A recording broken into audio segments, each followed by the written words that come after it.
புதுச்சேரியில தமிழக வெற்றி கழகம் சார்பா பொதுக்கூட்டத்துல கவனம் பெற்ற லஞ்ச ஒழிப்புத்துறை எஸ்எஸ்பி ஈஷா சிங் இப்போ டெல்லிக்கு பணியிட மாற்றம் செய்யப்படுறாங்க.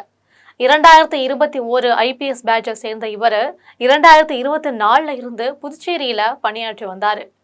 கரூர் நடந்த தவேக கூட்டத்துல ஏற்பட்ட நெரிசல்ல 41 பேர் சிக்கி பலியான பிறகு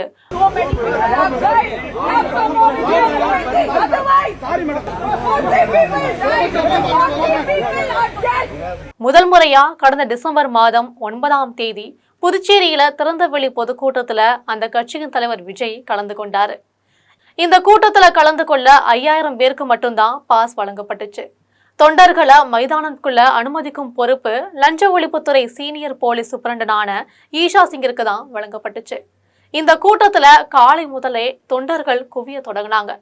இதற்கிடையில கூட்டம் அதிகரித்த போது தொண்டர்கள் முண்டி அடித்து கொண்டு உள்ளே செல்ல முயற்சி செஞ்சாங்க. நுழைவாயில ஏகப்பட்ட கூட்ட நெரிசல் இருந்துச்சு. அப்போ தவேக பொதுச் செயலாளர் Bussy Anand senior police superintendent Isha Singh கிட்ட என்ன சொன்னாங்கன்னா, மைதானத்துல ஏராளமான இடம் இருக்கு, பாஸ் இல்லாத தொண்டர்களையும் உள்ள அனுமதிங்க அப்படின்னு கேட்டிருக்காரு.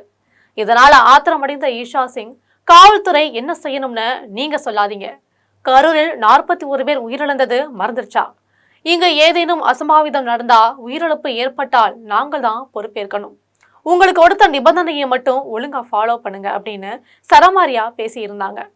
தனி ஆளாக நின்று ஆவேசமா பேசின இவரோட வீடியோ சமூக வலைதளத்துல பயங்கரமா வைரலாச்சு.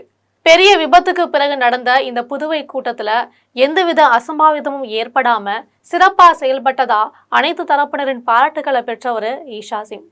இதற்கு மேலும் ஈஷா சிங்க புதுவை உள்துறை அமைச்சர் நமச்சிவாயம் நேர்ல சந்திச்சு பாராட்டு தெரிவிச்சிருக்காரு. அவருக்கு இன்ஸ்டாகிராம்ல பாராட்டுகள் குவிஞ்சிச்சு. இதனால அவர் உயர் போலீஸ் அதிகாரிகள் கோபத்திற்கு ஆளாகி இருப்பதாகவும் சொல்லப்படுது. இந்த சமயத்துலதான் தற்போது ஐபிஎஸ் அதிகாரி ஈஷா சிங் டெல்லிக்கு இடமாற்றம் செஞ்சிருக்காங்க. இதற்கான உத்தரவை மத்திய உள்துறை அமைச்சகம் தான் பிறப்பிச்சிருக்கு.